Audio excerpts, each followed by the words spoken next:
हरिओम तत्सत। ओम साईं राम। मैं हूं आकांक्षा और ज्ञान चर्चा एंड टैरो में आप सभी का बहुत बहुत स्वागत है। फ्रेंड्स, ये रीडिंग है कन्या राशि यानी कि वर्गों के लिए। ये एक general collective and timeless reading है। आप मेल हो या फीमेल इस रीडिंग को देख सकते हैं। और ये कलेक्टिव रीडिंग है तो ज़रूरी नहीं कि सारी ही सिचुएशंस आपसे मैच हो, तो जितना आपसे मैच हो आप उसे रख लें, बाकी जो आपसे मैच नहीं होता उसे आप रहने दें। नेक्स्ट 7 डेज़ के लिए ये रीडिंग होगी। इस रीडिंग को हम करेंगे राइडर वेट टैरो डेक के थ्रू और कुछ डिवाइनली गाइडेड मैसेजेस आपके लिए देखेंगे। डिवाइन की तरफ से क्या मैसेजेस हैं आपके लिए मोनोलॉजी और ओरेकल कार्ड्स के थ्रू। तो चलिए हम रीडिंग को शुरू करते हैं। फ्रेंड्स, अगर अभी तक आपने मेरे चैनल को सब्सक्राइब नहीं किया तो उसे सब्सक्राइब कर लें और बेल आइकन को ज़रूर दबाएं ऐसे ही वीडियोस रोज़ पाने के लिए। चलिए देखते हैं कन्या राशि वालों के लिए नेक्स्ट 7 डेज़ कैसे रहने वाले हैं। फर्स्ट कार्ड है 7 ऑफ पेंटिकल्स। कुछ फाइनेंशियल परेशानियां चल रही हैं। बहुत सारे कार्ड्स गिर गए हैं, इसको नहीं लेंगे।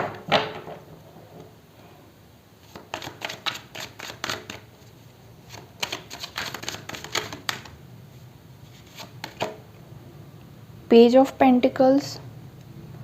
फाइनेंस को लेकर कुछ परेशानियां चल रही हैं या आप बहुत मेहनत कर रहे हैं अपने फाइनेंशियल स्टेट को ठीक करने के लिए, ग्रो करने के लिए, पर जितनी मेहनत आप कर रहे हैं शायद उसके अकॉर्डिंग आपको रिजल्ट नहीं मिल रहे हैं।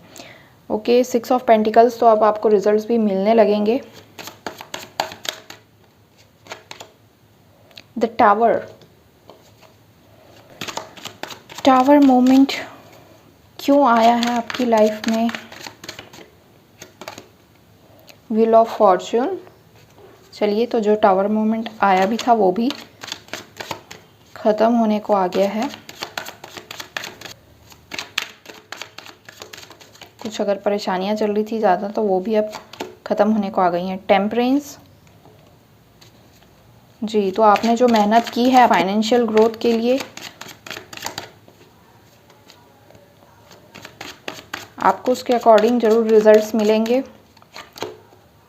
Queen of swords. जी, आपकी मेहनत अब रंग लाने वाली है।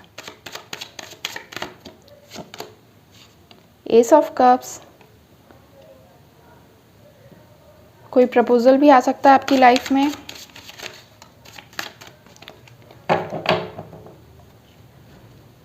आपकी लव लाइफ में शादी को लेकर हो सकता है कोई प्रपोजल आने वाला हो। जो लोग अनमैरिड हैं उनके लिए, या जो शादी का सोच रहे हैं उनकी लाइफ में ये शादी का प्रपोजल भी आ सकता है। मैरिज के लिए आपको कोई प्रपोज कर सकता है।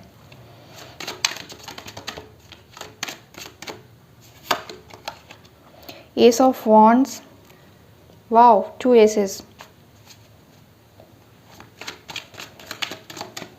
तो कुछ न्यू बिगनिंग होने वाली है आपकी लाइफ में।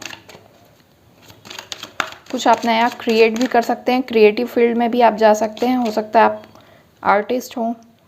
Night of cups. Okay, proposal तो है यहाँ पक्का, कोई प्रपोजल तो आ ही रहा है आपके पास। 6 ऑफ सोर्ड्स। आपने जितनी मेहनत की है अपने फाइनेंस को ग्रो करने के लिए, वो सब मेहनत का फल आपको मिलने वाला है। फाइनेंशियली आप बहुत ज़्यादा वीक थे शायद, तब आपने ये कोशिश शुरू की, बहुत मेहनत किया आपने, और इस मेहनत का फल आपको ज़रूर मिलेगा। यस, ये तीनों कार्ड्स यही बता रहे हैं कि आपने बहुत ज़्यादा मेहनत की जो अपने फाइनेंस के ऊपर, और आप उसके रिज़ल्ट का वेट भी कर रहे हैं। आपको एक होप भी है कि सब कुछ पॉजिटिव होगा, आगे आप ग्रो करेंगे ज़रूर।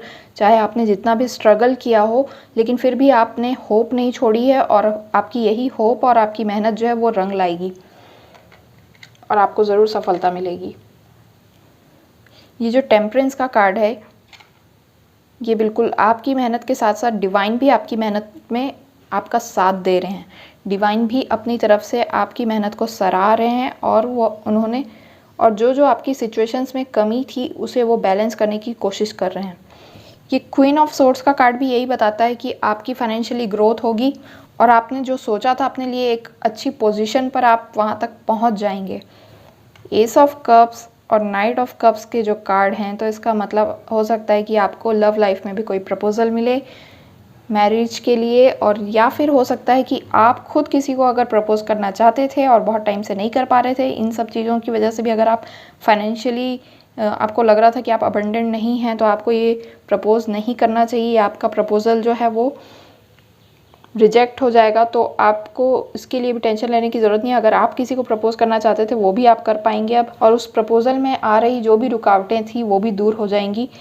हो सकता है आपके पार्टनर थोड़ा दूर रहते हों, आपसे अलग सिटी में रहते हों, और आपकी लाइफ में बिल्कुल न्यू बिगनिंग्स होने वाली हैं। तो मुझे लगता है कि नई शुरुआत जो है ये एक क्रिएटिव फील्ड में भी हो सकती है। अगर आप कोई आर्टिस्ट हैं, राइटिंग पेंटिंग करते हैं, या डांसिंग, म्यूज़िक, किसी भी चीज़ का आप शौक़ रखते हैं, तो आप उसमें भी आगे बढ़ सकते हैं। क्रिएटिव फील्ड में आप लाइफ में कुछ नया क्रिएट कर सकते हैं अपनी लाइफ में, फाइनेंस के क्षेत्र में हो या लव लाइफ के क्षेत्र में हो, मैरिज के क्षेत्र में हो, कुछ ना कुछ आप नया क्रिएट करने वाले हैं। अगर आप मैरिड हैं तो हो सकता है कि आपकी लाइफ में कोई नया मेहमान आने वाला हो, या फैमिली में ग्रोथ हो सकती है।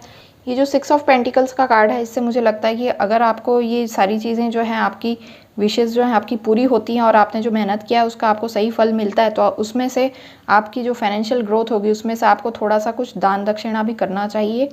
गरीबों की आप हेल्प कर सकते हैं। ये जो टावर मूवमेंट का एक कार्ड है, द टावर, तो यही आपकी लाइफ में बहुत सी परेशानियां चल रही थी। मुझे लगता है कि हो सकता है आपकी लव लाइफ, फाइनेंस लाइफ में, दोनों ही जगह आपकी प्रॉब्लम्स जो चल रही थी, दोनों काम आपके बन नहीं रहे थे और बहुत ही ज़्यादा आपने स्ट्रगल किया है।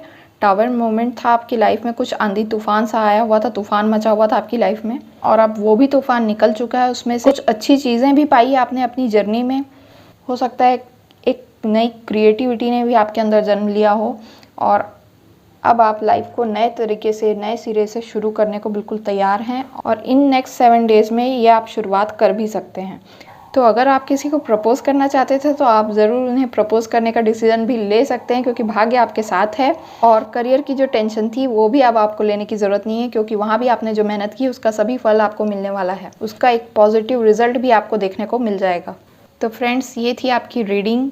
अब देखते हैं हम डिवाइन की तरफ से आपके लिए क्या मैसेज हैं। चलिए देखते हैं डिवाइन आपको क्या मैसेज देना चाहते हैं, यूनिवर्स की तरफ से आपके लिए क्या गाइडेंस हैं इन नेक्स्ट 7 डेज़ के लिए। अगर अभी तक आपने मेरे वीडियो को लाइक नहीं किया तो लाइक कर दीजिए। What do you need to release, तो आपको ये सोचने की ज़रूरत है कि क्या है जो आपकी लाइफ में अभी रुकावट बन रहा है। हो सकता है आपको उसका रीज़न पता हो। आप अगर थोड़ा सा सोचेंगे, ध्यान देंगे, तो आपको पता चल जाएगा कि आपको हो सकता है वो चीज़ आपको रिलीज़ करने की ज़रूरत है अपने अंदर से। वो चाहे टेंशन हो सकता है, कोई फियर हो सकता है आगे बढ़ने में, जो आपको लग रहा है कि अब कैसे आगे का स्टेप लिया जाए, तो आप उस फियर को निकाल कर आगे बढ़ सकते हैं, क्योंकि टाइम आपके लिए अच्छा है, ग्रो करने का टाइम है आपका। Your commitment is being tested, तो आपने हो सकता है किसी को कमिटमेंट दिया हो और आप वो पूरा नहीं कर पाए हैं, तो आपके कमिटमेंट को भी टेस्ट किया जा रहा है। और अगर आपने पूरा किया या नहीं किया, आप उसमें अगर लगे हुए हैं उस लाइन में, तो भी आप उसमें आगे बढ़ते रहें। और हो सकता है आपको जिसको कमिटमेंट करना था या प्रपोज़ करना था, कोई आपका वेट कर रहा हो।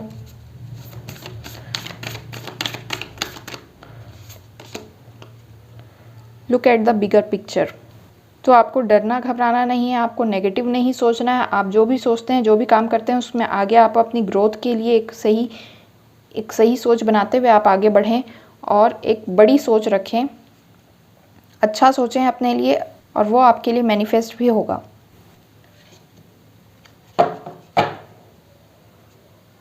बॉटम ऑफ द डेक है a win win outcome is forecast, तो जीत आपकी पक्की है, पहले से ही लिखा हुआ है कि सब कुछ आगे आपको सफलता मिलनी है। आपने जो भी काम किए हैं हर फील्ड में आपको प्रोग्रेस मिलेगी, आपको ग्रोथ मिलेगी, और आप सक्सेसफुल होंगे। तो अगर आपके मन में कोई भी नेगेटिविटी है या कोई टेंशन है कि आपको कैसे आगे बढ़ना है और क्या करना है और आगे क्या होगा, अगर आप हो सकता है अपना प्रपोज़ल लेके जाने में घबरा रहे हो कि अब इतना टाइम हो गया है तो कहीं मुझे कोई नेगेटिव रिस्पांस ना मिल जाए, तो आपको ये सब सोचने की ज़रूरत नहीं है। आप बिल्कुल अपना काम आगे करते जाइए, बढ़ते जाइए आगे। आपका भाग्य अब आपके साथ है और आपको टेंशन लेने की कोई ज़रूरत नहीं है। तो बिल्कुल फ्री होकर आगे बढ़िए अपनी लाइफ में। तो फ्रेंड्स, ये थी आपकी रीडिंग कन्या राशि के जातकों के लिए नेक्स्ट 7 डेज़ कैसे होने वाले हैं। आप इन डिवाइन गाइडेंस को फॉलो करते हुए अपनी लाइफ में आगे ग्रो करें। अगर अभी तक आपने वीडियो को लाइक नहीं किया तो इसे लाइक करें, शेयर करें और मेरे चैनल को सब्सक्राइब नहीं किया तो उसे सब्सक्राइब करें, बेल आइकन को ज़रूर दबाएं और ये रीडिंग आपसे कितनी रेजोनेट हुई है मुझे कमेंट सेक्शन में ज़रूर बताएं। मिलते हैं हम नेक्स्ट वीडियो में, तब तक के लिए शुभ मंगल कामनाओं के साथ। हरि ओम।